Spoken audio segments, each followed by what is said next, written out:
மதிப்புக்குரிய தலைவர்களுக்கும் பங்கு எல்லாம் தலைவராக அவர்களுக்கும் என் ஆசிரியர் தொடர்புகளுக்கும் பெற்றோர்களுக்கும் மற்றும் மாணவர்களுக்கும் சுதந்திர தின நல்வாழ்த்துக்களை தெரிவித்துக்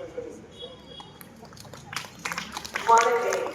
இன்று நாம் நமது நாட்டில் 79வது சுதந்திர தின விழாவை கொண்டாடி கொண்டிருக்கிறோம்.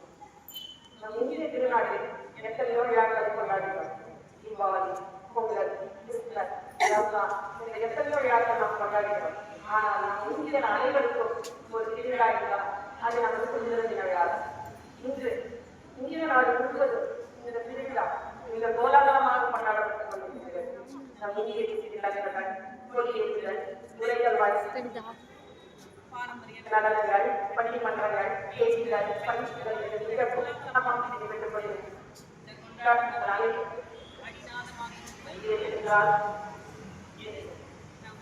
சுதந்திர போராட்ட வீரர்கள் தியாகமும் வீரம் நாம் அனைவரும் அறிந்தவில்லை.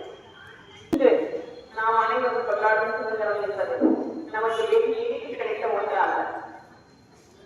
மிக பெரும் தலைவர்கள் வாவுசியா, வாஞ்சிநாதன், பகத்சிங், பாலகங்காதர் திலகர், சுபாஷ் சந்திரபோஸ் மற்றும் காந்திஜி போன்ற பல மிகப்பெரிய தலைவர்கள் மட்டுமல்ல, பல்லாயிரக்கணக்கான முகம் தெரியாத, பேர் தெரியாத பல்லாயிரக்கணக்கான சுதந்திர போராட்ட வீரர்களின் தியாகமும் வீரமும் தான் நாம் இன்று அனுபவிக்கும் சுதந்திரம் என்பதை நாம் அனைவரும் உணர வேண்டும். 1947 ஆகஸ்ட் 15 நமக்கு சுதந்திரம் கிடைத்தது. அந்நிய தலையிலிருந்து நமக்கு விடுதலை கிடைத்தது.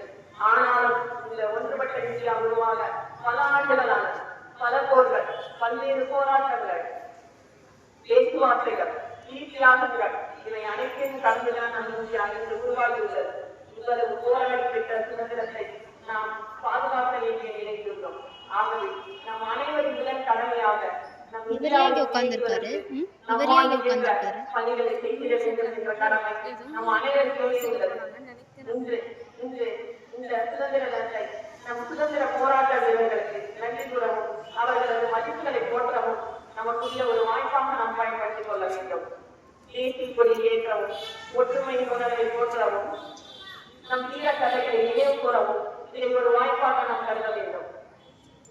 நம் இந்திய நாடு பாரம்பரியம் கொண்டது, பலமான பாரம்பரியம் கொண்டது, பல்வேறு கலாச்சார தன்மை கொண்டது, பன்முக தன்மை கொண்டது, அனைத்து மதத்தையும் சமமாக பாதிக்கும் மனப்பான்மை கொண்டது. இந்த மதிப்புகளை நாம் பாதுகாத்து போற்ற வேண்டும். எதிர்கால இந்தியாவை உருவாக்க கடினமாக உழைத்து இந்தியாவை முன்னேற்ற வேண்டும் என்ற உறுதிமொழியை இந்த சுதந்திர தினம் நமக்கு ஊக்குவிக்கட்டும்.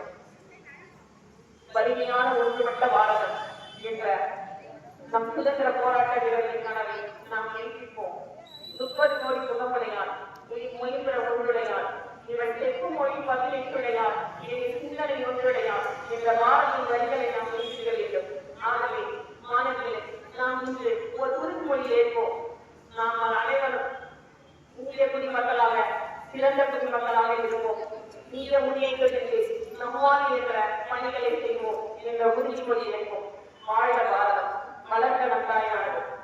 இந்த வாய்ப்பினை எனக்கு அளித்த அனைவருக்கும் நன்றி கூறிக்கொள்கிறேன். மீண்டும் உங்கள் அனைவருக்கும் சுதந்திர நல்வாழ்வுகளை கூறி விடைபெறுகிறேன்.